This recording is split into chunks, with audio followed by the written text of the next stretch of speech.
with learning. So tonight we have as our guest Kate Boyd from the Thomas Cooper Library. She is the digital librarian and started out as the first digital librarian at Library of Congress. Travis is going to say a few more words, but welcome everyone. I'm glad you're here, and we're going to have fun. Well, I just wanted to welcome Kate and thank you very much for being here. You've always been good coming to classes. And, I believe you were working on the first international digital library at Library of Congress before you came here. So, does everyone give a big round of applause?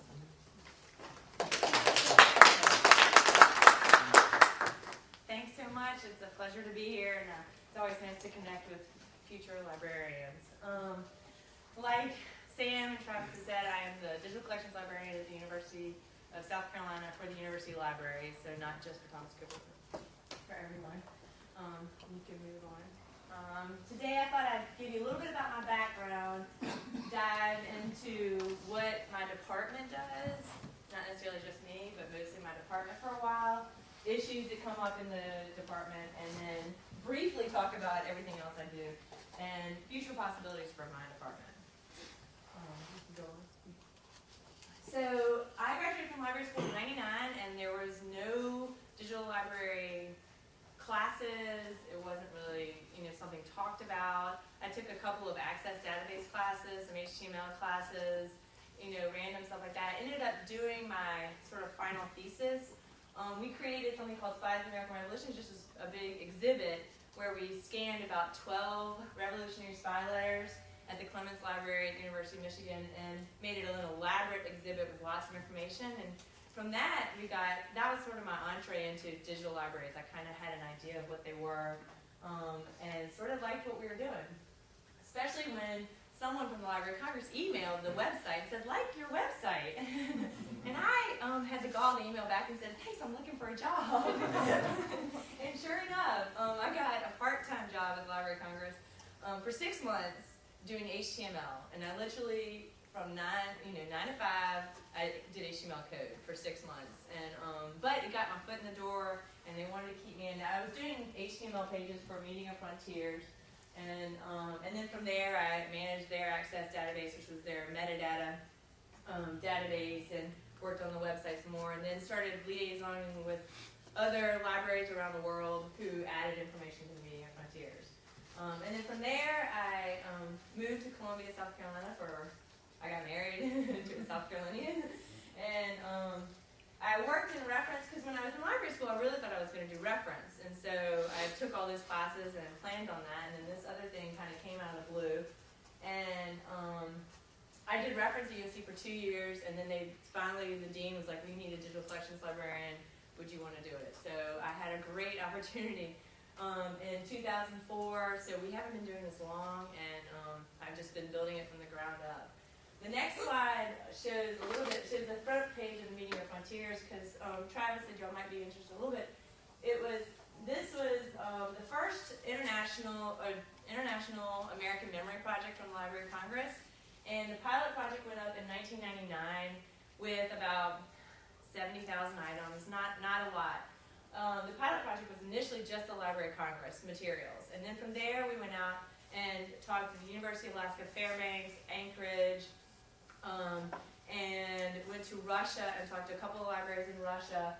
It's the history of Alaska, basically. So from America to Russia got there first. They were the owners of Alaska for 100 years or so, and then we got there. The way this website is bilingual, as you can tell, it's Russian and English. America, Russia, the Meeting of Frontiers is an extremely large, elaborate exhibit with lots of history written by professionals in historical Alaskan history, and it highlights items from the digital collections. And then this is just basic digital collections. So they really try to make it for K through 12. If you're interested in history, you can go to Meeting of Frontiers. And there's a lot of stuff there for PhD students that hasn't been translated. Original materials from small institutions in Siberia now, and so I don't think it's used enough. I don't know how much publicity it got when it was up, but it looks kind of dated now too. But that was the first project I worked on, and it introduced me to big projects in digital libraries. Library of Congress has, they operate very differently, obviously, than I do, and I really had to relearn a few project management ways when I came to this institution, because every department has their own scanner and their own project managers, and then they're sort of like, well, I won't get into all that right now. You can ask me questions later. So, back to USC. So before they had me and my department, there were a few small things going on, and I think they saw other universities kind of branching out, and each little library was doing their own thing and had their own little digital library, and they really thought we needed to consolidate, especially because we just don't have the money for everybody to have a scanner in there in person. The music library raised their own money, got funding for their own digital sheet music project, and created their own database, and therefore it's not a part of our digital collections, which, is a shame, but at the same time it's a great resource. Rare Books was doing a few exhibits, and the South Carolina wasn't really doing much at all. So in 2004, I started doing the research on what equipment to get, and guidelines and standards, and we chose Content DM really because we don't have the money for a full-time programmer to maintain Greenstone or DSpace or something like that, or Fedora. Content DM, it took my systems admin guy 2 months to get it up and running, and we had our first collection up in about the third month, and it's real easy to get going. So it's a nice entree into all of this. And then we purchased 2 scanners and 2 computers, and I started to work on the website. A year or 2 later, we had access to a SAN server at UTS, so we can have some off-site storage for the master TIFFs. And I started off with just 2 students, someone who did web pages for 10 hours a week, and someone who did metadata and scanning for 20 hours a week. We also had a digital activities team and an oversight committee. Actually, the digital activities team started before me, about a year, kind of doing some research and guidelines as well, so that was great. If you go to the next slide, you'll see I have a diagram of how my department is set up. So there I am in the middle, and the people that are connected to me I talk to on a daily basis, or almost daily basis, especially my students, the web designer, metadata, and then the librarians, depending on the collections we're working on. South Carolina, we usually have a couple of things we're working on with them in Rare Books. Systems department, you could almost put my department in the systems department. It's kind of hard to figure out where I go, but I talk to them a lot. And cataloging, I talked to Doug at the beginning. He's sort of the metadata specialist a lot, and now I just kind of show him what we're doing on occasion, and ask him questions. And then we have on the outside a couple people who come to meetings on occasion. The conservation lab gets pulled in every once in a while on a collection. A reference librarian who sort of contacts the history department and tells them about, especially the history department. And then the USC archivist is team chair. Elizabeth, I talked to her a fair amount. And there's a library school professor. Jen moved at the moment, but it could be Jennifer it could be a lot of you. Okay, you want to go on? Today I have, actually, this is Chris Benson. I don't know if you're scanning away. I have 1 part-time staff, Debbie, who actually just graduated, and she's part-time until she gets a job and leaves me, and then I'm down 1 person. I don't have any full-time staff, and that's really just, I can't get anybody. And actually, I'm torn as to whether someone would want to be full-time doing this. I mean, I think at her level, she's managing my department a lot right now. It's not bad, but the day-to-day grunge, I mean, as some of you know, it's great to learn about in library school and do it for a year or 2. It's not something you want to graduate and continue doing. So I've got 6 part-time students, not including Margaret, who's also working for me. But Sandy's in my department. 3 flatbed scanners now, and we're working on 11 projects. Really, we have 17 planned for the year, so we were working on 3 projects for the first 3 years at a time, and now we've started, so we've really bumped it up a little bit. You can do the next slide. And then now we have 37 collections up in the database, over 25,000 images, including maps, manuscripts, books, photographs, audio, film, and we also have a few museum artifacts, which we're going to hopefully add 100 more. Creepy. So, yeah. And you can go on to the next. And we do have in the department a general workflow. I'm not as good at being I have the luxury of not having deadlines. So if a collection takes a long time and issues come up, we just kind of keep working on them. I think that's probably going to change at some point, especially if we get grants. But right now, I probably am not. I don't know how efficient we are. We're pretty efficient, but I haven't timed it all out to figure it out. But we do have sort of a basic workflow that I think works for us, where we have a project proposal. There was a time when I didn't, and now we do.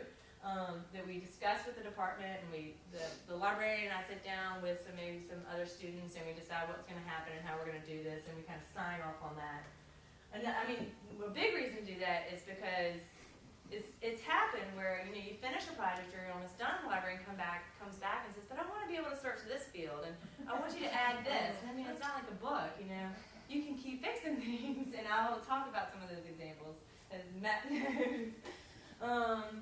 So we review the materials. I think it's really important to kind of actually physically look at the items that you're going to scan. And a lot of times, I'll go to the library, and they'll be like, yeah, it's back there, and anyway, we want to scan it. And I'm like, well, can I look at it? And it's kind of interesting. They don't think, because they're so familiar with the materials that I need to physically see these things and see what they look like.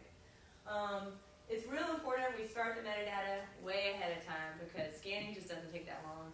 The metadata takes a long time, and we want to make sure we all agree on the fields, that the librarian understands what the end product is going to be. These are the fields. I mean, we're literally creating a catalog. These are the fields that are going to be searchable. And is there anything else you want to be searchable, because we got to put it in there now. And then the file naming scheme, which is sort of just internal for us, so we can find the materials later. We start scanning. That's pretty basic, straight up. We scan TIFFs and then create JPEGs, and we load the JPEGs to the database.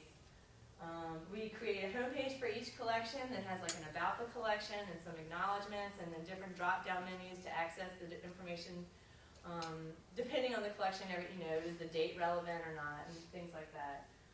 And then the last step is loading images to the Constantine database, and then we publish the collections on a link to our website. And I'm trying to get better at promoting them to the history department and other departments of research and things like that. Sometimes I like to leave that up to the actual librarian, who is their collection, but at the same time, we need to do it too. And we just published 3 new collections today, so that's exciting. This is an example of the metadata that some of y'all are all too familiar with in this room. And we're using Microsoft Excel because it exports as a tab delimited file, and then it's easy to import that into the database, and we can batch import, so we can create, we can do the whole collection here. This is, I don't even know what's the name of this? This is broadsides. This is a collection that we have lots of sets down here of the sets that we loaded. The thing about Constantine is that when you load an image with the metadata, the image is married to the metadata. So if you have to delete the image and reload it for whatever reason it didn't work right, you got to re-input the metadata, which is kind of a drawback. So if we have it in an Excel spreadsheet already saved, then we can go back to that and redo it. We use Dublin Core, and the bibliographic information is usually at the front, and then the end we have some collection level metadata. For each item is always the same. Do y'all have any questions? I'm going really fast, sorry. But I know y'all are librarians, so the file name is really important, and when we load, that's the one thing that kind of mixes us up. Usually if you're loading and the image is not working, that means either the file name, which has to be the last field, is incorrect on the metadata file, or something happened on the file naming on the other end, or the image is missing for whatever reason. And that's the big thing that trumps us when we load usually. Alright, so you can go on. Database, Cartadium. You can click to the next one. This is an example of loading aerial photos and batch importing it. At this point, you can still change metadata if you wanted to. And then there's a button down here that didn't make the screen, but it says upload. You hit that button, and then it goes to the server, and then the next screen shows you what you do next. Approve and index, and it's there. It's pretty easy. And you can switch from, this is the Constantine administrative module that's on the server. So the other thing I showed you is on our desktop of our computer. that links to the server. And you can do a fair amount on the server from this window of finding and replacing metadata. So if you have to change information, you can still go do it on the server as well. Please feel free to stop me anytime with these questions. Finally, we make a homepage. This is one of our new collections. Saxony Scott did this for us. And she made the image in Photoshop, just, describing the Berkeley County photographs. And a few drop-down menus to, you can choose things or certain things and browse all. So all of my home pages are pretty basic and clean. I just think the consistency helps people go through different collections and find things. But on occasion we get a little bit fancier, so go on. I really wanted to talk a little bit about all the issues that come up with each collection. And at first I had just like a list of collections and all the issues, and I was like, there's no way they were going to understand that. So I thought I'd organize it by format. Because really, there are few collections that, Berkeley's one of them, but there's few collections that we just we get the materials, we do the metadata, we load, we make the web page, and we're done. There's always something that happens, and you just have to prepare yourself. It's just amazing. Photos, however, are the easiest and probably the best things to start with. We didn't start with photos, but they really are the easiest, and we don't have enough on our website, and we're working on that. We have a couple of new photograph collections going up, but they are very popular, I think. They get lots and lots of hits. People enjoy photography and images. We do have, some of the reasons for scanning the photographs is like we have, I think South Carolina has a fair amount of negative and slide collections that are falling apart, and we've done a number of image collections because their slides are negatives and they're hard to see and they're falling apart. And then also, we do run into a few copyright, obviously, right, you have to watch for that all the time, but for instance, we can limit content DM by an IP address. So these are the Carl Julian photographs, and we can't make this really available. So they're available in South Carolina online. There are a lot of them, like 4,000, more than that, I think. I don't know. But they were falling apart, and now it made this slide librarian, it's a lot easier for her to look at them. But there's not a lot of metadata to those, and she's working on that. So, but yeah, the exception I have down at the bottom is the aerial photography, which is the most used collection in the map library, but it's gigantic. It's 130,000 aerial photos from the 1930s to the 1980s, and literally someone comes in daily to pull through these things, and they're falling apart. But it would take one person, I timed it, I think it was about 15 years to scan the whole collection. So that's something that I need outside funding for. I need to hire like 4 or 5 people scanning it, and also it may need its own database. It's a very visual collection. There's not a lot of metadata. I mean, no one knows. The only reason they know where this picture is because they have an index map that they can match the numbers to. And so I have a South Carolina, Columbia, Richland County pilot project online. You can kind of see our attempt at making these available. We just did Columbia from Richland County. And we do scan aerial photos. Santee scanned a fair amount. But the other problem is the indexes that go with them so that you can access the aerial photos are too big for our flatbed scanners. So until we figure that out, they're not going to be scanned. It's unfortunate, but you can go. The next easiest, I think, are maps. And they're fun, and they're actually our most used collection, actually. And we've only done 3 map collections because the first issue is you need a wide format scanner. And we had one, and then it got taken away from us. So we were able to do the Sanborn maps, which is important, and a fair amount of topographic maps, and the historical soil surveys, which are only about 40 of these, but I think they're used a fair amount. So the big things with those are they are extremely large files, which is just something you want to keep in the back of your mind. You do want to have some sort of GIS ability. If we really want to do that, we haven't figured out how. We've been talking to the map library and how we get that done. Same with the aerial photos. And what we'd like to do, if we can figure it out, which I think we're going to do when we find the time, is make these images.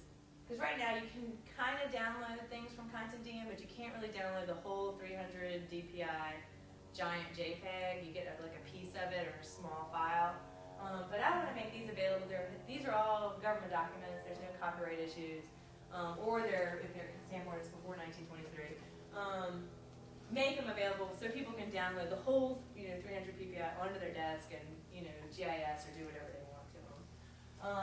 Metadata is also interesting for these because it would be wonderful to be able to have all the time in the world and to type in all the different geographic issues that come with each one of these maps. And like the topographic maps, we've explored that a little bit. We had keywords and we put in Savannah River and Saluda River and things like that. So you can go and type and find a few maps that by geographic regions. But wouldn't it be wonderful if you could search the Sanborn maps by streets or something like that? Pull up all the streets from the Google Earth. Yeah, exactly. But it would mean someone sitting there and typing in all the streets over and over again on each map.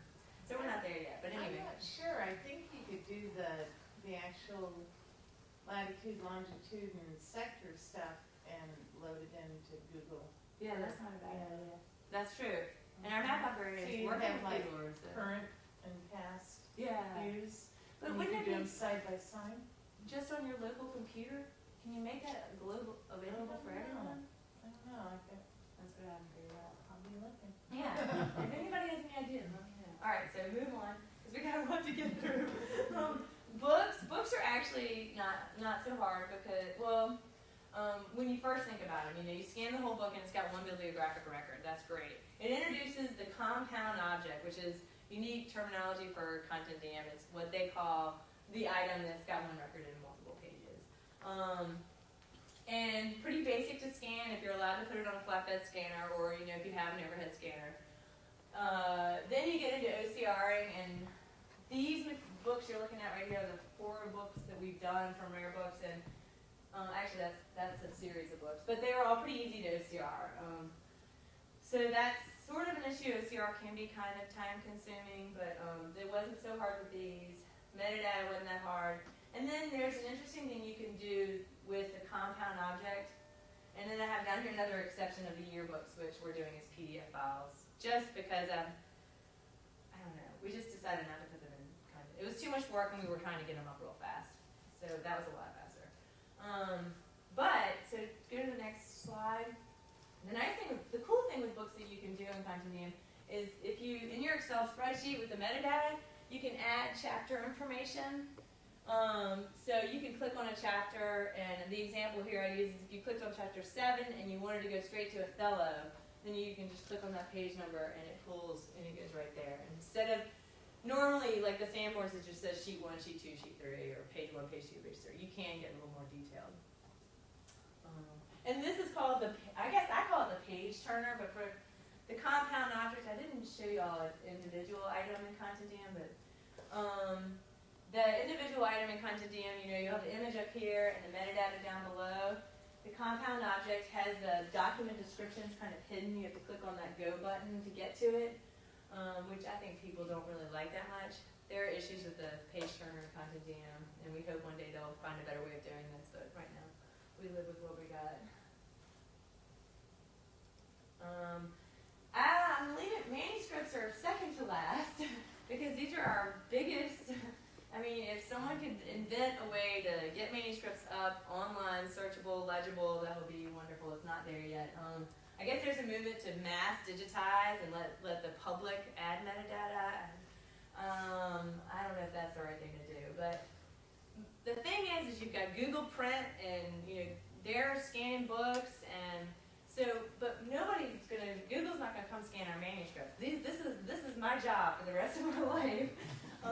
And you want to make them available because they are so unique, and that's the exciting part. The hard part, we actually have done a fair amount of manuscripts. Continuum is not the best display because it's just the way we have it set up. If you could browse and scroll, ours is JPEG 2000. You have to punch a button and then it moves around, and you punch and it moves around again. And I think that's actually fixable if we had the time to sit down and mess with the PHP, which is what Continuum is based on. So that's just one issue. But lots of compound objects. So you're not just loading one book. Usually, the manuscript, how many Rutherford papers are there?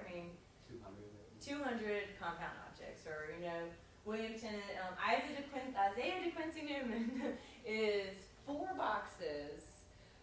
And it's taken us 2 years. Now, there were hiccups along the way, but it's a year longer than the South Carolina Political Collection thought it would take us. Okay, lots of compound objects to load, lots of original metadata. So manuscript collections are cataloged at the collection level. There's a great catalog description in the catalog that says lots of information about it, but to put it in our database, we got to have a title for each letter, and it has to be in the same format each time. And then, Library of Congress subject headings. Maybe there's some description or a background note. And then you deal with Brian Kuthrow, who I love. He's a South Carolinian cataloger, and he knows so much, and it's hard for him to let go and be like, that's enough. For instance, the Joseph Delane collection. That was scanned almost 2 years ago now, and the metadata was done before we scanned it. And Brian is not satisfied yet. Part of the issue with Joseph Delane, this is a 1960s collection, and a lot of the people are still around, so I think Brian's real concerned. He wants it to be right. But I want it. So we can load it. It's not there yet. Another interesting issue with letters that we've come up with, which I don't know if we've fully resolved, is the Acorn papers and the tenant papers are two of the items, one of the item we got was a bound book of letters that someone, in the olden days they would write the letters, copy the letters into a book. So it's not the actual letters, it's a copy of the letters in a book. How do you display that? Do you display it as a book, or do you display each letter individually, and then you kind of have some overlap? So we're sort of figuring those kind of things out. I have Japanese paper up here because the Paul Hamilton Papers is a small manuscript collection of just 22 letters. But when we first scanned it, and this is like our third collection that we worked on, it had Japanese paper on it, and we loaded it into the database, and you really can't read them. So they took it to the conservation lab, and they took the Japanese paper off, and we rescanned them and reloaded them. So we got to go back to that Excel spreadsheet and just do it again. And so they're up without their Japanese paper now. But yet again, another reason to have that proposal and to say, this is what we're doing, and we're done, and we're not going back. Copyright restrictions. Well, yeah, Isaiah de Quincy Newman. When we get to the 1960s issues, Joseph Delane, we didn't scan the copyright issues with that. And Isaiah de Quincy Newman actually has two parts. It has restricted, which is IP restricted down to the South Carolina Political Collection, and then the public. And so, okay. I left this to last. I haven't really gotten into newspapers like I hoped to, but I felt like they needed to be separate because anybody in digital collections is going to say newspapers are a giant issue. You got to deal with them separately. We did one small collection just to try it out and see what it was like. It took us an extremely long time it took a full year to OCR the 64 issues, but she did a very good detailed job. It all depends on what percentage of accuracy you want, and she was like 95%. We loaded them as PDFs into Content.dm, so they're PDF files because you can scroll. So they are scrollable and zoomable, they're full text searchable. If we put any more newspapers in our database, it would really clog up our database because since they are full text searchable, when you search on something, you get newspapers first, and you get a couple of pages of newspapers, and then you get to the pictures, and then you get to the books. So eventually I'd like to have a database just for newspapers. And we are going to try to get I shouldn't even say this because we're not going to get it, but the National Digital Newspaper Grant from NEH. And we're trying to get that. And then we'll scan all the newspapers for the state of South Carolina because they're going from state to state right now and scanning all the newspapers from each state. So you can go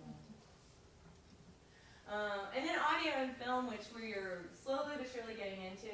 Really, because it's not something anybody in my department can do. You've got to be a specialist in film scanning or audio scanning. And so the news film library does their own, and the music library does their own. And the reason I put file sizes up there is because, especially with film, you can't put up a 2-hour video.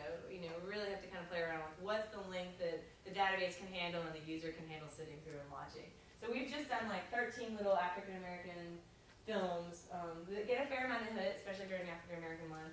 And we just put up Carolina Bands today. So that's the interesting thing about this is it's got audio clips with sheet music. So you can listen to the audio and look at the sheet music. Wow. Yeah, so I think that'll be cool.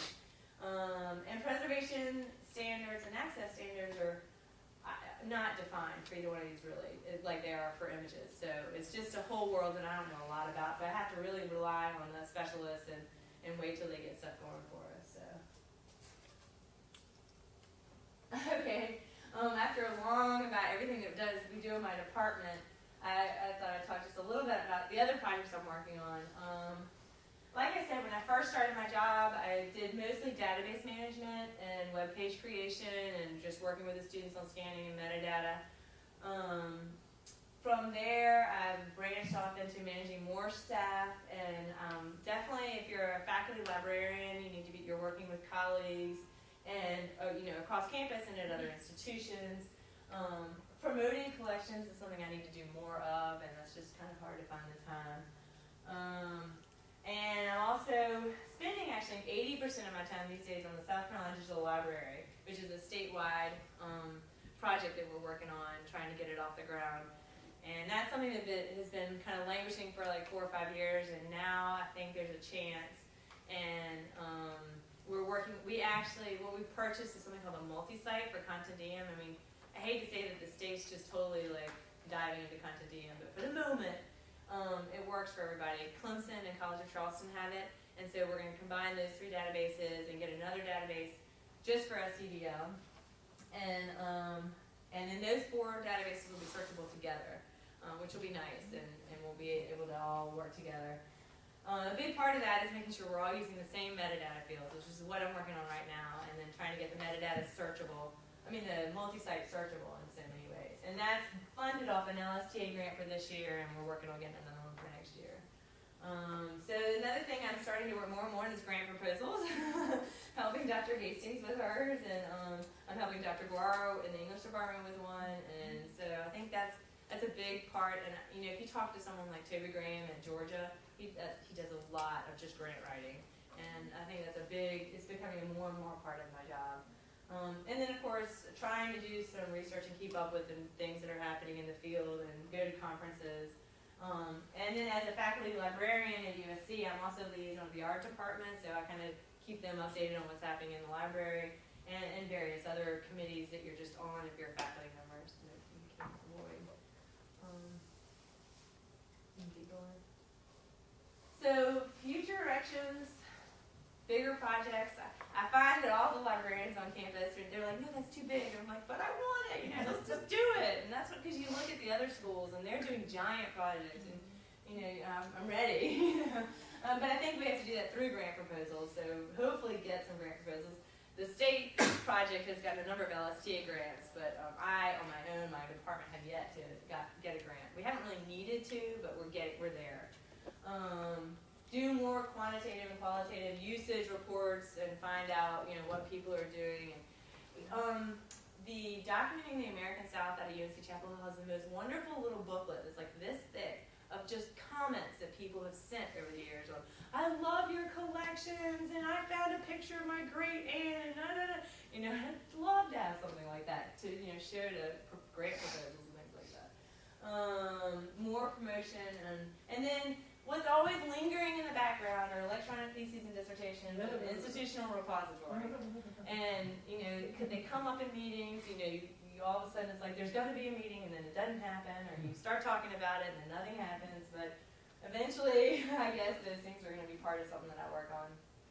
Digital preservation, you all know that's something that we are constantly, and I do have a few things I do in my office for digital preservation, but that's always evolving and trying to keep up with that. And then South Carolina Digital Library, I hope, it's just part of what our job we do, I hope it just grows and grows, and more, there are other consortium projects. Another consortium project, which would be nice to get involved, is, at Emory they have something called Southcomb, which is a website. It's more than, it's a portal where people can come and connect with professors in Southern history. It's all about Southern history, and they're harvesting Southern digital collections, and so I hope to harvest our collections and things like that. So I think that's everything. Content DM has that thing for user comments. There's a little tag like a cloud box. Is it at the contentdm.com website, or is it? I'm not sure where it is, and it's an add-on, Oh. but you could do that, at Yeah. least at collection level, not at individual item level. Yeah. But you could do a comment box that you could start dumping right now. Well, yeah, and I have a little survey online, but Yeah. no one's ever Well, responded. because it's an extra click. This would be right at. Yeah, that's what I mean. Yeah, I know. Oh, that's a good idea. Like, there's a name for it, I can't remember. And then you can go to the next slide, because that was trying to delete that, because, oh, this is old. Isn't that funny? Yeah, these are the things I thought you should know, but, and yeah, it's This is that's good. that's You a leave lot that of up. handling of archive materials. And that's everything. XML. XML. Yeah, that's not something I know, and Take the class with Randall this summer. maybe I will. Yeah. Or just But sit in- standards like sit in. EAD is coming our way and things like that, and you need to know XML to be able to do EAD and stuff like that. Digital preservation. And that's it. Any questions? That's the most fun I've ever had. Alright. It's like, wow. I didn't kill anybody. I'll trade you jobs. Yeah. Oh, yeah. Are the metadata fields the same in all of the collections? Or We try to have some basic fields that are the same, especially now that the South Carolina Digital Library is coming up. We have to have some fields that are exactly the same. But then I definitely allow, rare books is always coming down. They've got, some unique fields, and South Carolina wants a background there. So.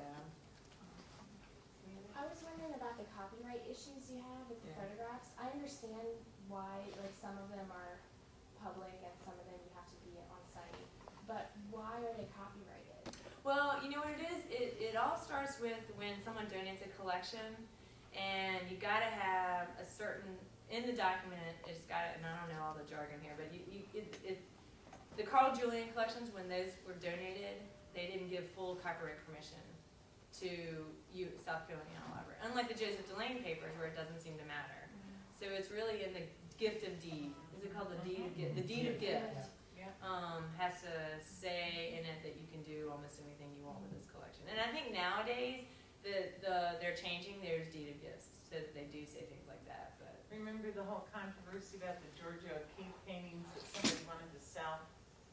One of the universities had this incredible collection that was gifted with a deed of gift, right?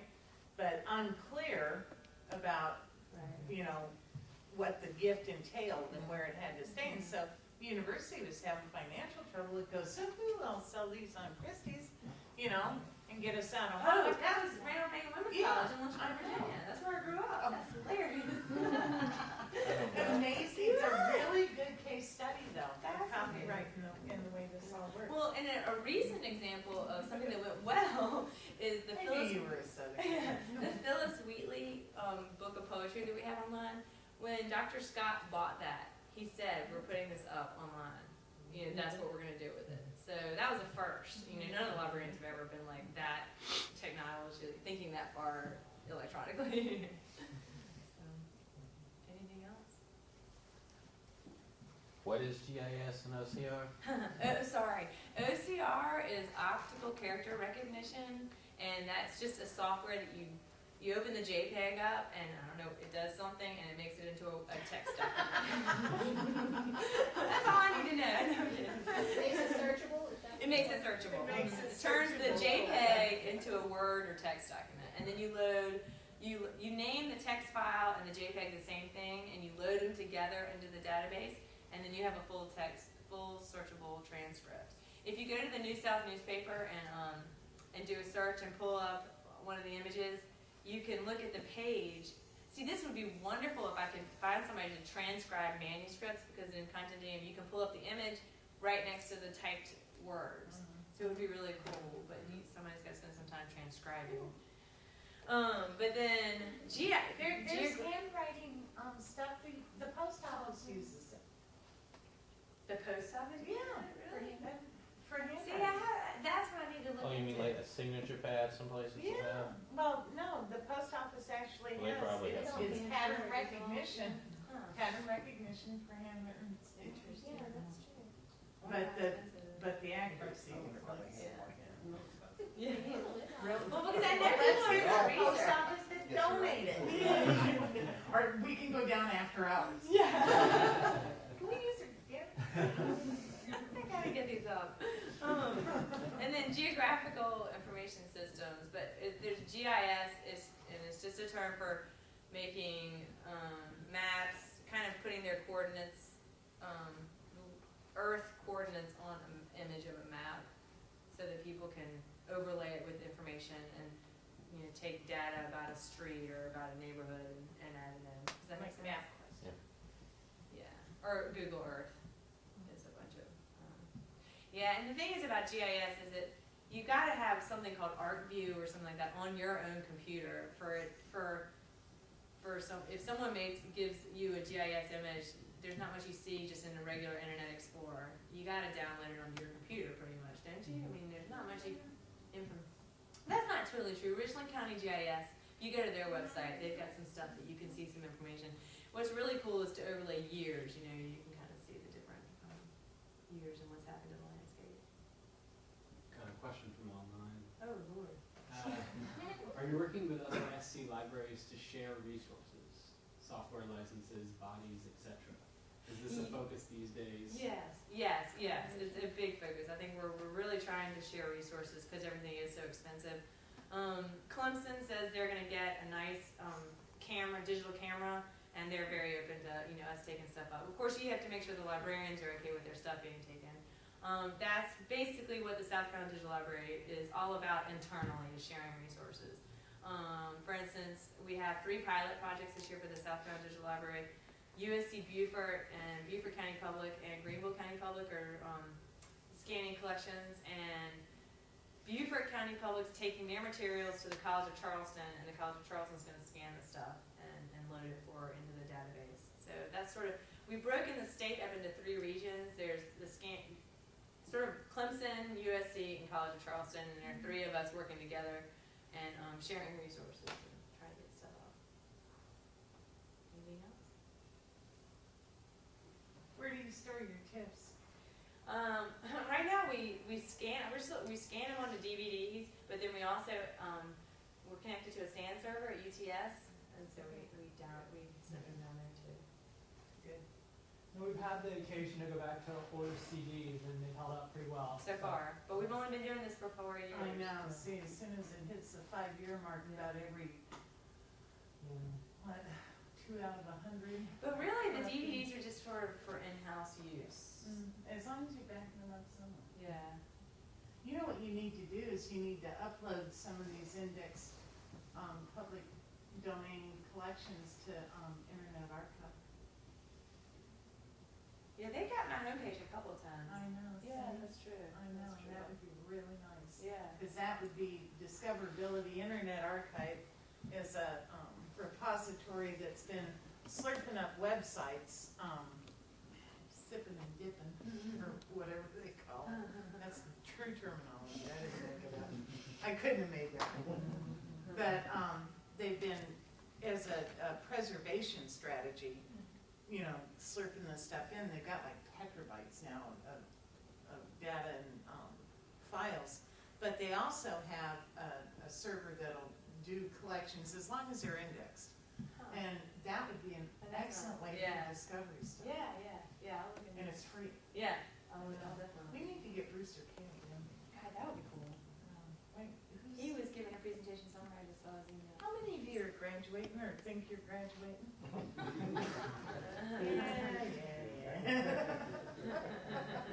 We can fix that. How many do you need to? Yeah. Right now, when Debbie leaves, my job's gonna change. But whoever comes in next on the leadership for Listen, remind me about Brewster and we'll see if we can't get him down here. Who's next officers?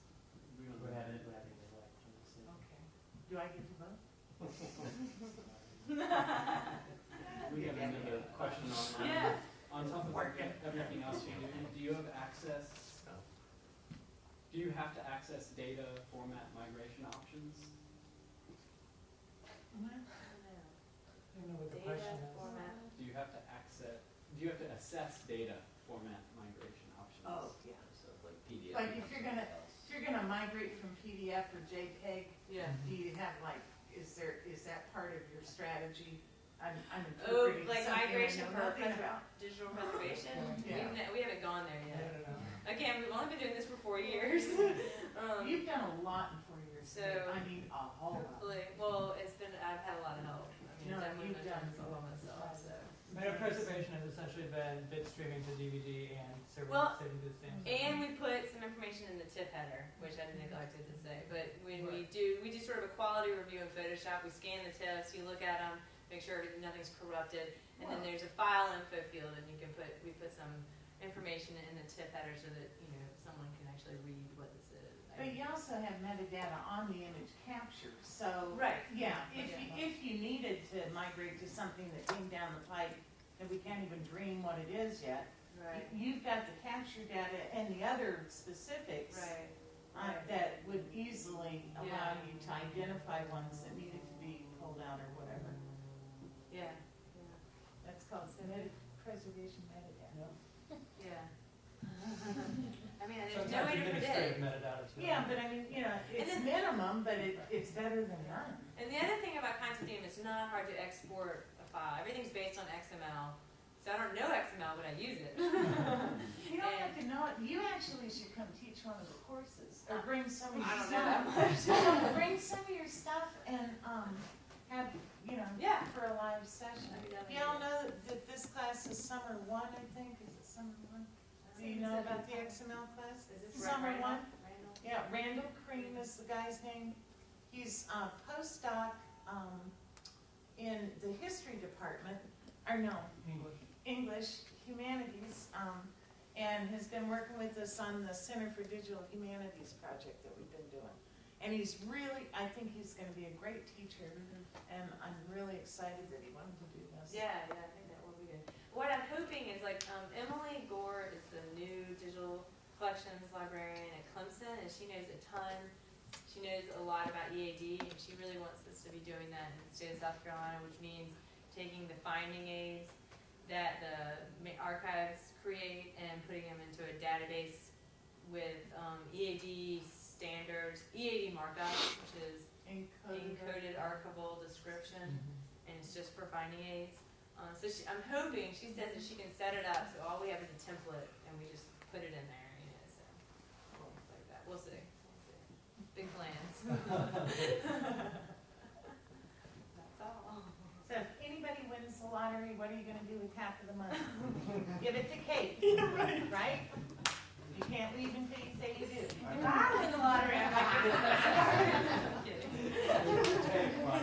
I know you loved your job. I do.